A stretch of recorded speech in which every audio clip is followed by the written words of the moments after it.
And welcome, sports fans, to today's roundtable. And we got a lot to get to for today, as basketball is well underway with high school basketball for both boys and girls. A lot of games to get to in just a moment, but glad you joined us. And so we've got some big tournaments coming up. Christmas tournaments for the Bloomfield Christmas Tournament and the Southeast Missourian Christmas Tournament in Cape Girardeau.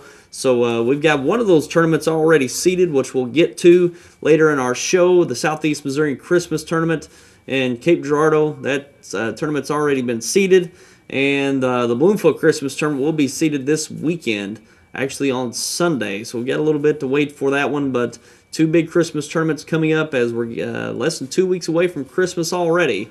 So a lot to look forward to in high school basketball come Christmas time. And we've had a lot of games over the last few weeks, and some surprises surely so far early on in the season, but also some teams we expected to do really well coming out of the gate, and they have done so. And talking about the SEMO Conference Tournament, which we'll get to in a moment, certainly making things interesting for the remainder of the year. And we're glad you joined us right here on YHC and SEMOSportZone.com for the Sports Roundtable each Saturday morning live at 10 a.m. And let's go ahead and move on to some scores from yesterday evening. And starting out with a game we had last night live right here on YHC and SEMOSportZone.com. It was Malden over Campbell, 69-55. As Malden defeated Campbell, and no problem for the Green Wave late in the game. It was a very good game through pretty much 3.5 quarters, but they pulled away late over the Campbell Camels in that Boot Hill Conference matchup.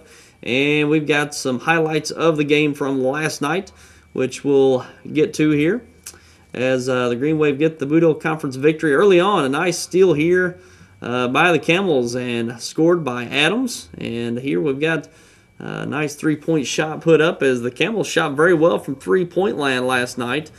Now we've got Cortez Dobbins. Impressive shot, double clutch to knock that down at the free throw line, and now a nice dish off and finish by the Camels. And Dakota Adams for a three along the right side. And another three-pointer by the Camels. As I said, shot the ball very well from the outside for the evening. And we see here Robert Eisen cleaning up the boards, getting a nice putback for the Green Wave. And Gordon hitting a shot along the right wing for the Green Wave. And now a nice ball movement by the Green Wave, finishing in the transition there for the fast break. And again, Campbell hanging tough in the fourth quarter, as a very close game. And here's probably the play of the game: Dakota Adams splitting the defense up into the paint and getting the finish. But Malden hit some free throws late to put it away. And impressive victory for the Malden Green Wave, 69-55. The Green Wave over the Camels last night. And Malden's one of these teams that has really impressed so far this year. And we're going to have a discussion with Andrew Halford coming up in just a moment. We got to speak with him post-game last night about his team and his season going forward, so stick around for that. We'll have that in just a moment. But Malden, one of those teams, really opening some eyes early on this season. And moving on to other games from last night, New Madrid County Central over Poplar Bluff in the SEMO Conference Tournament Finals, 73-66. And the Madrid County Central wins their first ever SEMO Conference Tournament Championship, which it's only been going on for probably 6-7 years now. It's pretty young in its age here for the SEMO Conference Tournament. But taking a look at this road to the championship, New Madrid County Central went through Notre Dame in the first round in the quarterfinals, went through the top seed Jackson Indians in the semifinals, and knocking off Poplar Bluff, the 7th seed, in the finals last night. And Poplar Bluff had quite a journey as well, defeating second-seeded Cape Central in the quarterfinals, first round, and Charleston in the semifinals, and eventually losing to the New Madrid County Central Eagles in the championship game. But that just goes to show how deep the conference is this year, certainly early on. Some of these games being just the first few games of the season for both of these teams, or all of these teams. And Going in, certainly the top 7 seeds were going to be very competitive to make the finals of that SEMO Conference Tournament, and that's what it showed. The 5th and 7th seeds advancing to the finals, and New Madrid County Central pulling it out in the end. And New Madrid is one of those teams coming in, especially at the Class 3 level, one of the teams to look out for this season, and they showed it last night, getting out to a great start and winning that SEMO Conference Tournament championship to open up their season. And moving on to the other games from the SEMO Conference Tournament last night, in the 3rd place game, it was Jackson defeating Charleston.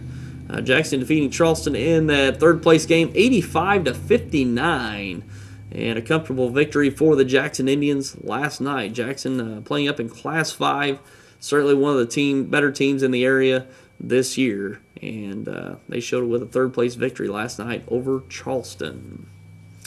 And the consolation championship, it was 2nd seeded Cape Central over Notre Dame, 4th seeded Notre Dame in a close one, 53-50. And Cape Central is another one of those teams playing in Class 4.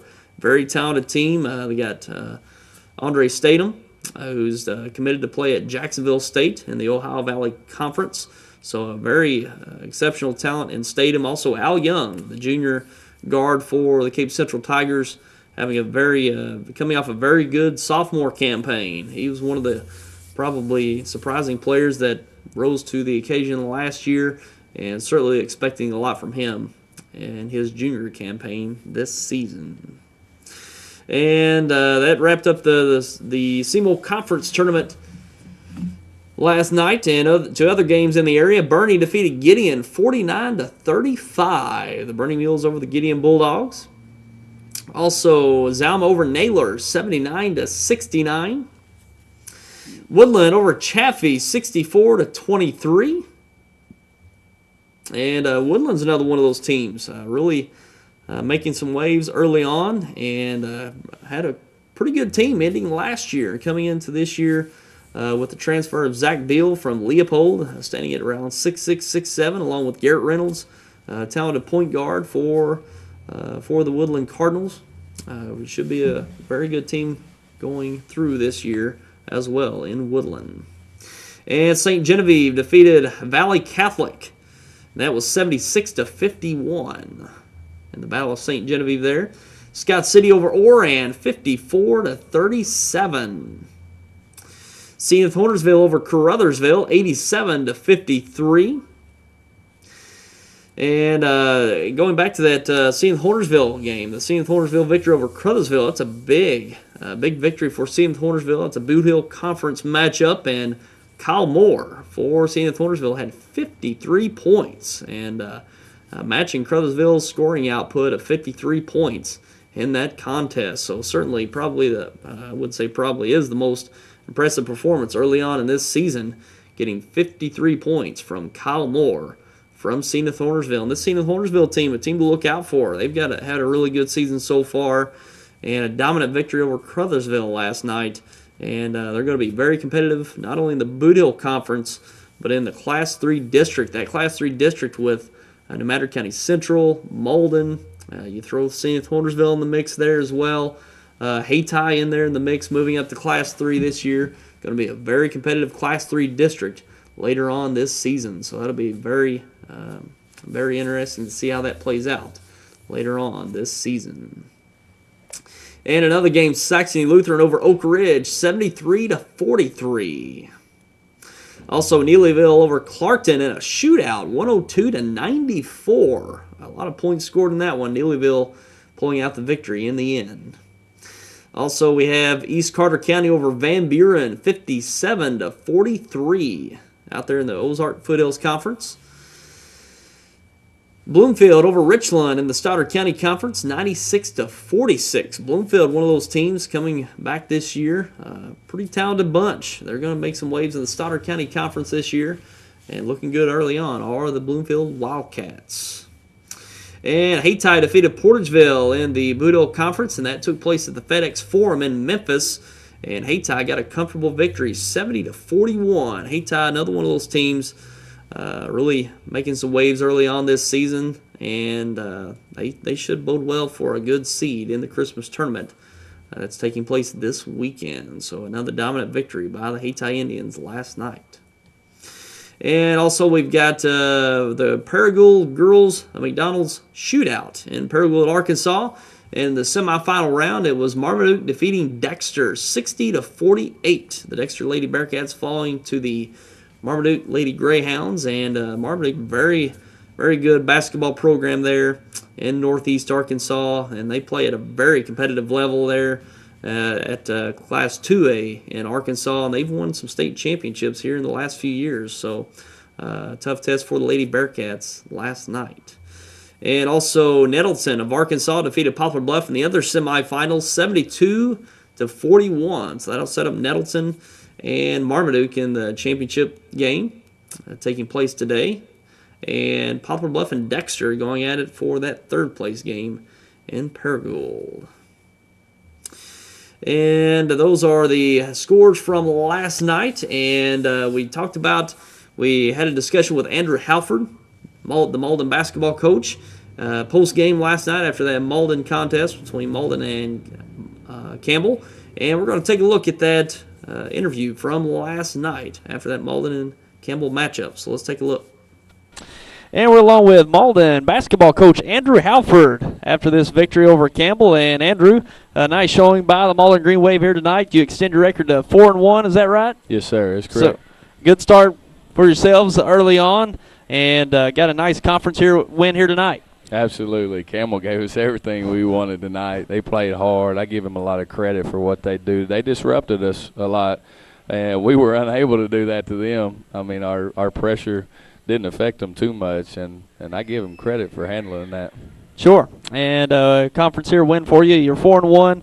Seeding meeting for the Christmas tournament. Bloomfield Christmas tournament is tomorrow afternoon, so you've really gotten off to a good start to probably play yourself into a pretty good seed for that Christmas tournament. I expect you to be probably a 1 or 2 seed if I were looking at it going in, but a very good start for your season so far. Well, I mean, as far as Bloomfield Christmas Tournament, there's a lot of good teams in there no matter what records are, and we're just going to go in there and try to compete and put ourselves in a good position each and every game, whether that's, competing against the, 16 or the 15 or the 11 or wherever we might be. We just want that position to go out and compete and win a ball game.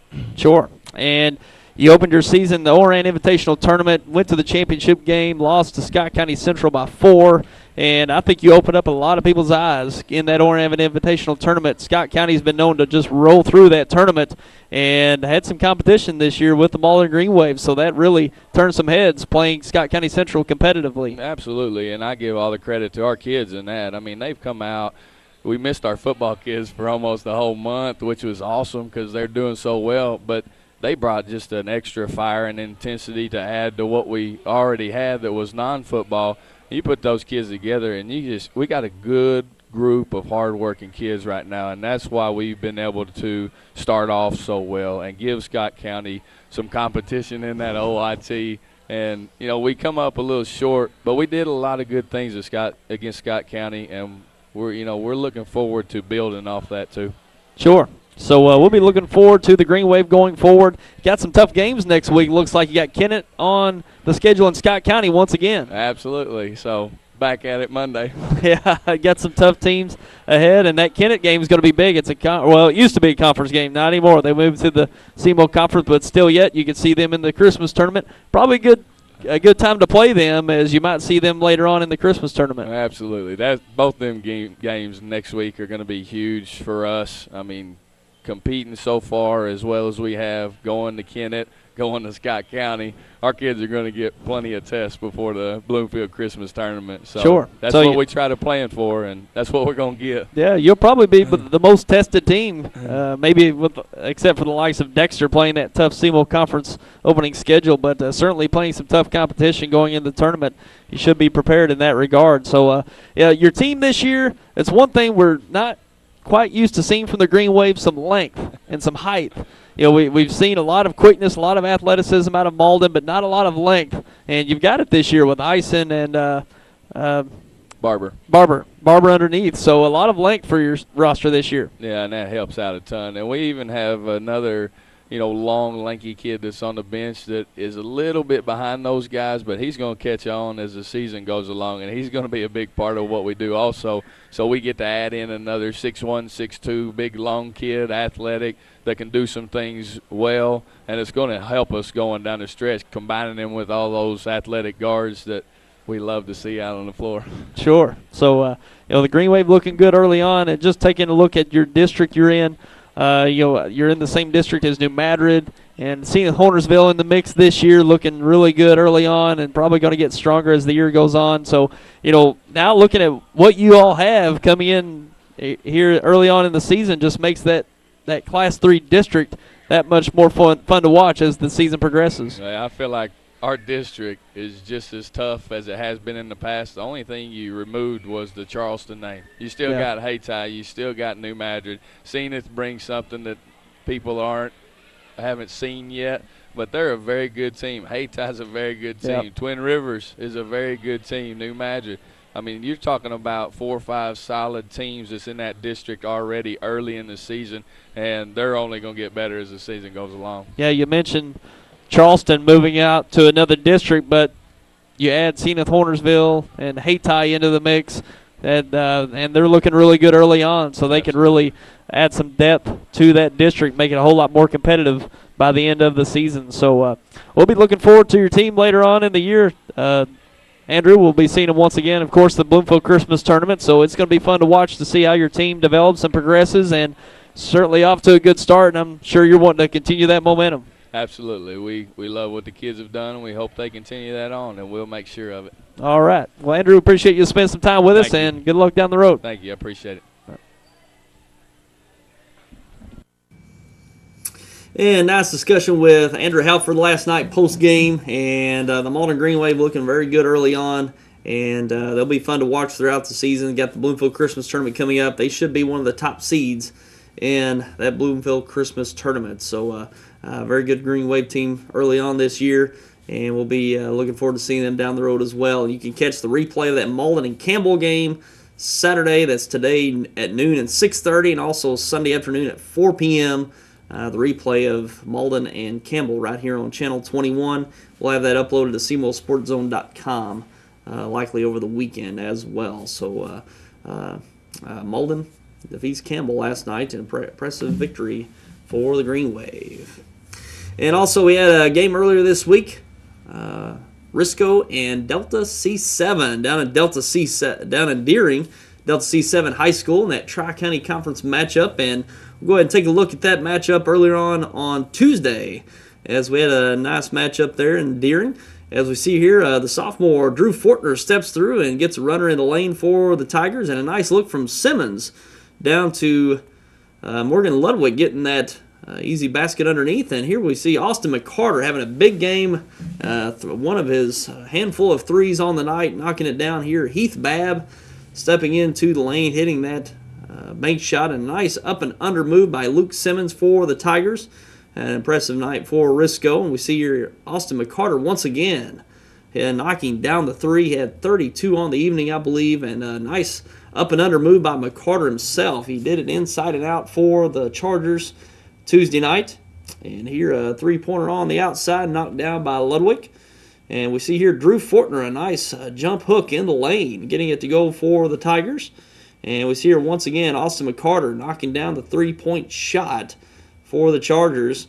And here one of the plays of the game, McCarter steps through with another up and under move in the fourth quarter. And here Josh McCarter knocks down the three, which he had 10 points in the fourth quarter for the Chargers as they pull away for that victory, 65-49 over the Risco Tigers Tuesday night. And Delta C7, this is one team that's, like I said earlier in the broadcast, of turned some heads there in the Tri-County Conference. Delta C7 off to a pretty good start, got a nice victory Tuesday night, and going to be a force to be reckoned with in that Tri-County Conference. I'd say they're probably one of the top one or two teams in that conference early on this season. Got a really nice victory Tuesday night over the Risco Tigers. And impressive performance by Austin McCarter. Had 32 in the game, had 29, I think, up through the third quarter. So he had a very impressive performance Tuesday night, and shouldn't look past the Delta C7 Chargers for this season. And we're going to take a break, and we've got some tournament seedings from the Southeast Missourian Christmas Tournament in Cape Girardeau to get to, and also we're going to take a look at the SeamoreSportsZone.com Top 15 poll, the first one for the season for high school basketball. We'll be back with that coming up. Deposit your check here or here or even there. Deposit your check wherever you are with First Midwest Bank's new mobile deposit. Just tap, snap, deposit. It's that simple. New mobile deposit from First Midwest Bank, serving the communities we call home. Always on the go? Take the best in TV entertainment with you with New Wave to Go. Now you can enjoy your home television service everywhere, anytime on your laptop, tablet, or smartphone. Watch your favorite channels and sporting events live via the internet. Even access your home DVR to enjoy your recorded shows and movies or to set up future recordings. Prices start at just $12.99 a month. So call us today and ask about New Wave to Go. Another innovative service brought to you by New Wave, your local communications experts.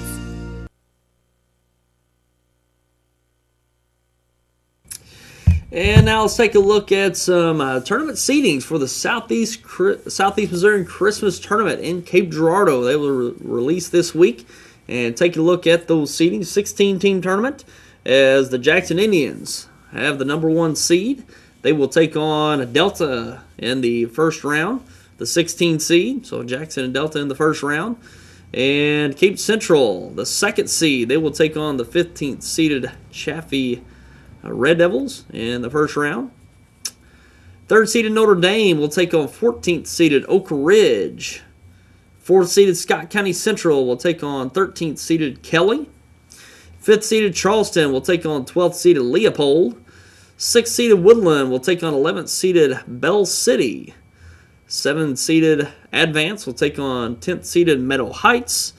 And 8th seeded Scott City will take on 9th seeded Oran. So those are your first round matchups. As you see, Jackson, Cape Central, Notre Dame, Scott County Central, Charleston, Woodland, Advance, Scott City, Oran, Meadow Heights, Bell City, Leopold, Kelly, Oak Ridge, Chaffee, and Delta make up the top 16 seeds of the Southeast Missourian Christmas Tournament this year at the Show Me Center in Cape Girardeau. So SEMO Conference is going to be dominating the top of that bracket for sure, as you see there. So usually it comes down to the SEMO Conference teams, with the exception of Scott County Central being there in the mix a couple years, and in the past Bell City being there in the mix. So it's here lately it's been the SEMO Conference and then everyone else there in that tournament in Cape Girardeau for that Southeast Missourian Christmas Tournament. So that's a tournament to look forward to for Christmas and the days after Christmas. And the Bloomfield Christmas Tournament will be seeded this weekend. So we're going to try to get you those seeds on social media, Facebook and Twitter, and also on here on Channel 21. We'll have that for you as well. So look forward to that coming up this weekend. And we'll be talking about that tournament for next week's roundtable as well.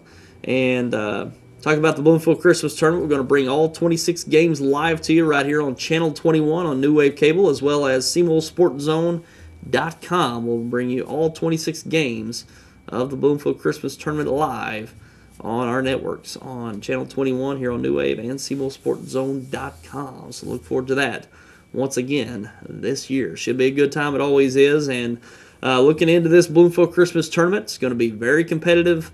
This year, I don't think there's just any runaway team as we've seen here in the past. Kennett's had a really good run, with the exception of Holcomb winning it one year, which was certainly a classic in the Christmas tournament. Kennett's been the dominant team over the past 3 or 4 years, but we'll see how it goes this year. Kennett's going to be right there in the mix, but you've got Malden right there. It's going to get a high seed. Hayti might come away with a number 1 seed. As an impressive season they've had so far. I would say the top team is going to be Malden, Hayti, Kennett. Bernie's going to be right there. They've only got 1 loss so far early on, which was South Iron, one of the top teams in Class 1 in the state of Missouri. So, those 4 teams right there are going to be right there at the top of the seedings. I would say Malden, Hayti, Bernie, and Kennett going to be right there at the top, but Dexter's going to be right there in the mix, even though they don't have a win. They've played single conference opponents, so you always got to consider the strengths of the schedule early on in these seeding meetings. So Dexter's going to be right there, probably anywhere from a 4 to a 6 seed, I would assume. Portageville is going to be right there in the middle of the pack. One team to look out for that's going to probably come up with a nice seed early on is Bloomfield. They've had some impressive victories early on. Bloomfield might get into that top 8 as a seed, so that would certainly be good for them as the host school, getting a nice seed there in the Christmas tournament. So very competitive tournament this year. The Bloomfield tournament, we've seen that it's kind of one team kind of running through the pack, but this year it's going to be very impressive, or very interesting to see how the tournament develops out. South Pemiscot's one of the teams that I figured would be one of the top seeds in the tournament coming in, but they've suffered some sizable losses early on. Notably, early in the week, they lost to Hayti over 30 points. South Pemiscot did. So South Pemiscot off to a slow start. I expect them to be in the mix towards the end of the season, but certainly a slow start. Had a few players move on that they might be taking some time to gel the younger players together. I know Jacob Trammell, Antonio Primer move on from that talented South Pemiscot team last year, but they returned some good players as well. So it might be taking them some time to work with their new roster coming into this season. So South Pemiscot probably going to be right there in the mix as well for that Christmas tournament, but going to be very competitive this year. Got some competitive teams, and it's going to be pretty evenly matched games through the Christmas tournament this year. So we'll be looking forward to that. Seeding meeting this weekend. We'll be sure to bring you the seeds on social media and here on Channel 21 this weekend. And we'll be previewing that Christmas tournament next week on the Roundtable. So be sure to look forward to that on next week's Roundtable. And we're going to get to the SemoSportsZone.com top 15 poll. And actually, it's going to be a top 25 poll, but we opened up with a top 15 poll for the first week, and it's New Matter County Central leading the way, coming off that SEMO Conference Tournament Championship, certainly deserving of that top ranking so far in the season. And second, Poplar Bluff, as they come away with second in the SEMO Conference Tournament. Third, Jackson. Fourth, Cape Central. Fifth, Notre Dame. Sixth, Charleston. 7, Sykeston. 8, Scott County Central. 9, Hayti. 10, Malden. 11, Zenith Hornersville. 12, Woodland. 13, Bernie. 14, Scott City. 15, Kennett. And that'll wrap up your SemoSportsZone.com top 15 poll. And we're going to make it a top 25 poll going forward, but we open up with a 15. And probably going to see a lot of jockeying in that poll this year. Usually we're seeing maybe 1 or 2 teams kind of trade places at the top of that poll throughout the season, but I think there's going to be a lot of movement in that poll.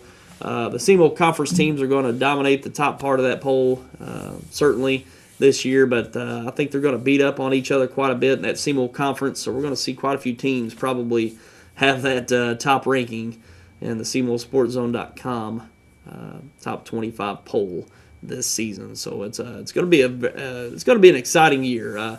There's no team that's just overly dominant in any classification, really. I think it's going to be competitive in each class. When you talk about Class 1, Scott County Central is not in Class 1 anymore. They move up to Class 2. Class 1, it's going to be competitive throughout the area. Advance moves down to Class 1. So it's going to be a different dynamic seeing Advance in Class 1. But it's going to be pretty competitive across all the classifications. Class 2 is going to be more interesting with Scott County there in the mix. And from Class 2, Hayti moves up to Class 3, and that'll be certainly interesting as well as Hayti moves up. I believe Portageville moves up as well, if I'm not mistaken in that. So, we talked about that Class 3 district early on with going to be Hayti, New Matter County Central, and now let's see Hornersville's coming on, looking impressive, and they're going to get Victor Dukes, one of the top players in Arkansas. over the past few years from Nettleton, Arkansas, transferring into Hornersville is going to make them even more dynamic in that Class 3 district. With New Madrid, Hayti, seeing Hornersville, you're going to have I think Twin Rivers there in the mix as well. And the only thing that would make that district even more potent is Charleston, but they move out to another district out west. Going to be out there in the district with Clearwater, some of those western teams out there. So that was a kind of a surprising move for Charleston to move out of that Class 3 District 1. But, if they did have Charleston in there, it would really be a stacked district.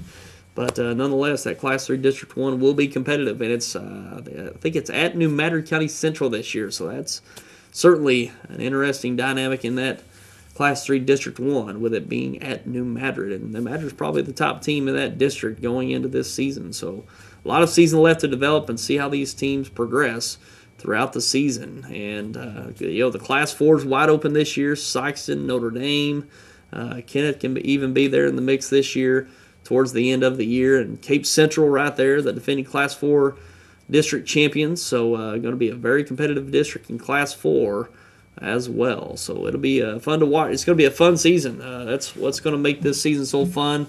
If you're rating teams on a 1 to 5 scale or 5 stars, whatever, I don't think there's very many 5-star teams. If you consider high school caliber teams, I don't think there's any kind of 5-star teams, but I think there's a lot of 4-star caliber teams. Very good teams, I wouldn't say excellent, but I would say very good. Very good teams this year. There's a deep, we have depth this year when it comes to high caliber high school basketball, and it's going to be fun to watch. There's going to be teams competing at a very high level and going to be very, very competitive across the board from classes 1 through 5. So it'll be fun to watch, and hopefully you'll join us for all of our broadcasts this year. We've had about 3 or 4 so far already. We've got 2 more next week before we get into the Bloomfield Christmas Tournament. Next Tuesday night, we'll have Jackson at Dexter,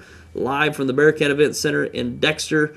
And that'll be a nice SEMO conference matchup between those 2 teams. And next Friday night, we'll be down in Rector for Rector and Marmaduke for that Northeast Arkansas matchup there between Rector and Marmaduke. That'll be live in Rector as well. So those are the next 2 games we've got before all 26 games of the Bloomfield Christmas Tournament, which we'll bring live to you right here on Channel 21 at SEMOsportzone.com.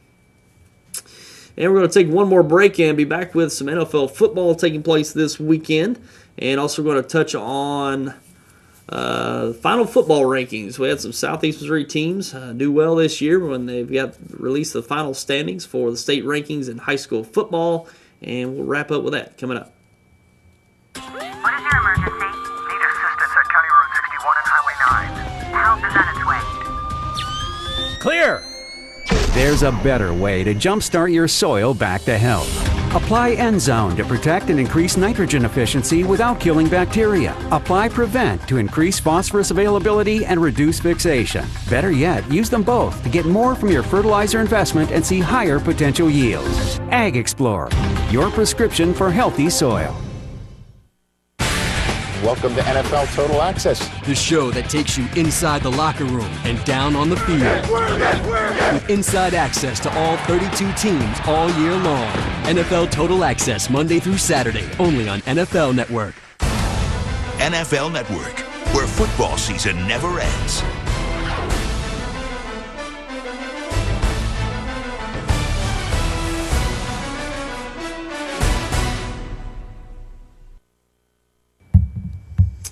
And now taking a look at some Southeast Missouri teams that finished well in high school football this year, starting with the bigger classes. Class 5 Jackson had a nice season, suffered some injuries late, so they didn't really get to put their best team on the field late in the season, but they finished 10th in the state in Class 5 for the state of Missouri, and they made it out to the quarterfinal round, the round of 8, but lost to Ladue in the quarterfinals, but had a very impressive season, finishing 10th in the final rankings for Class 5.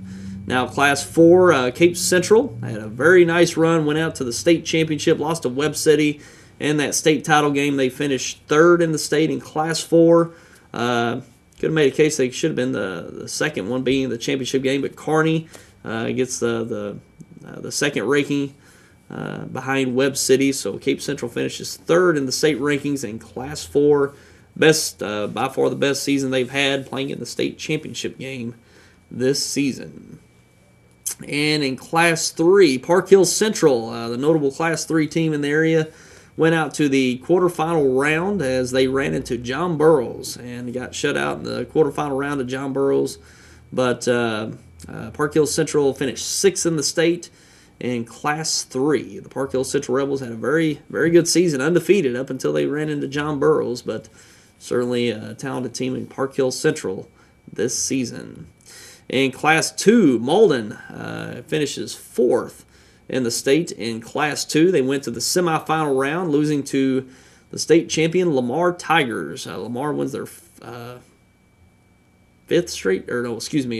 straight state title. Fourth straight state title, lost to the Lamar Tigers. They're in the semifinal round in Malden. But certainly one of the most dominant seasons we've seen in southeast Missouri in a high school football team, especially among the small schools. And the Malden Green Wave this season finished 4th in the state in Class 2. And no local teams in Class 1, but certainly some very talented teams when you talk about Malden, Park Hill Central, Cape Central, and Jackson. Very, very good seasons for those teams, finishing in the top 10 in the state rankings this season. And before we go, we'll get you a preview of some professional football games taking place this weekend and in Week 15. So only 3 more games remaining for all the teams. Redskins at the Giants in the NFC East. The Dolphins at the Patriots in the AFC East. The Patriots got a chance to clinch the AFC East with a victory over the Dolphins. The Texans at the Colts, and I think the Colts might have a chance to clinch as well if they win over the Texans. They're in the AFC South. The Packers at the Bills. Packers probably the hottest team in the NFL on the road to take on that stingy defense of the Buffalo Bills. And Aaron Rodgers, probably the MVP at this point in the season, and looking to put a good performance up on the road in Buffalo. The Buccaneers at the Panthers in the NFC South. And certainly a game to look forward to this weekend. The Bengals at the Browns in this AFC North matchup. The Browns are starting Johnny Manziel this weekend as he takes the field for the Browns. His first NFL start as Brian Hoyer, starting quarterback for the Browns, has struggled over the past probably 4 weeks. And they're going to go with Johnny Football, Johnny Manziel, for this weekend. A big test for him, taking on the division-leading Cincinnati Bengals, although at home will be a tough test for Johnny Manziel.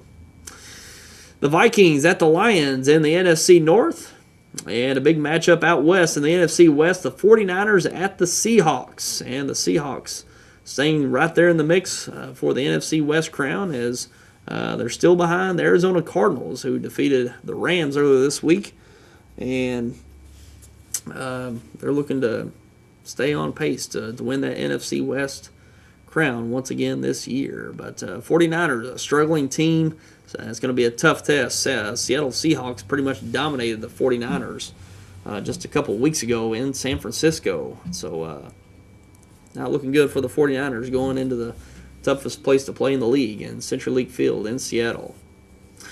And Sunday Night Football is the Cowboys at the Eagles. Big NFC East matchup. Whoever wins that's probably got a good chance at winning the division. The Cowboys certainly need to win if they're going to win the division, but the Eagles, they win this, they got a pretty much an inside track of winning that NFC East this season. And Monday Night Football is the Saints at the Bears. Not a really big matchup there for Monday Night Football. Both teams struggling. And but the Saints are right there in the mix to win that NFC South, even though they've got they could finish the season 6-10 and win the division. It's a pretty rough season for the NFC South this year. It's probably going to come down to the Saints and the Panthers, and the Falcons probably be there in the mix as well. It's a pretty rough NFC South this year. And those are the NFL football games to look forward to. And, of course, the college football playoff has been configured. And not without any controversy, of course. when it comes to college football and any kind of selections. And the top seed, the Alabama Crimson Tide, leading the way with that number 1 seed. They'll take on Ohio State, the 4 seed out of the Big Ten, and that was the controversial pick from the committee for the college football playoff. TCU was the 3rd seeded team. They move all the way down to the 6th ranked team as they will play in the Peach Bowl.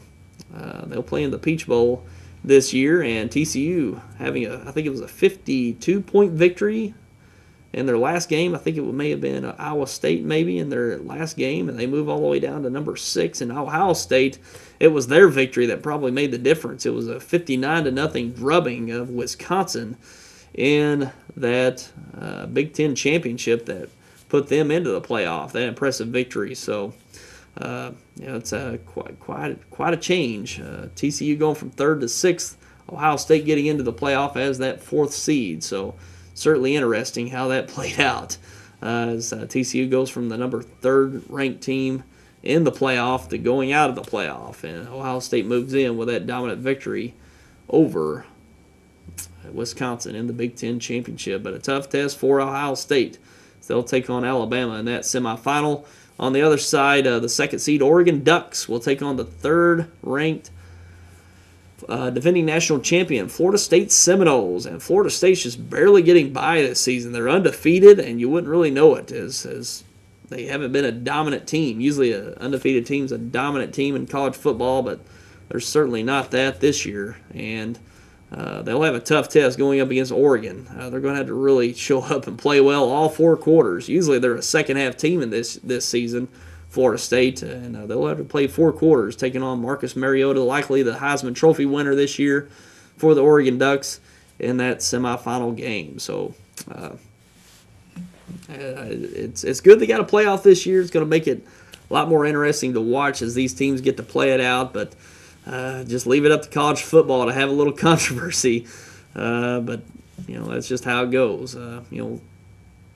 Baylor and TCU both getting left out of that college football playoff from the Big 12, and Big 12 had a strong year for a conference. Had a very good conference in Baylor and TCU and Kansas State right there in the mix, but just left out of that college football playoff, likely not having a conference championship, hurting their chances of getting a team in that playoff, but certainly just be a cry for 8 teams now, which I thought would have been more sufficient, but 4 is a good start to get started with for that playoff, and we'll see how that plays out as that college football playoff is coming soon in January. And that'll pretty much wrap it up for us today here for the Roundtable. Glad you joined us, and be sure to tune in next Saturday for the Roundtable. We'll have previews of the Christmas tournaments, especially the Bloomfield Christmas Tournament, which we'll carry live right here on Channel 21 on New Wave Cable and CMOSportZone.com. So look forward to that next week on the Roundtable. A lot to look forward to for the Christmas tournaments coming up. And until then, I'm Tyler Wagner. Have yourself a great week. Take care, everyone.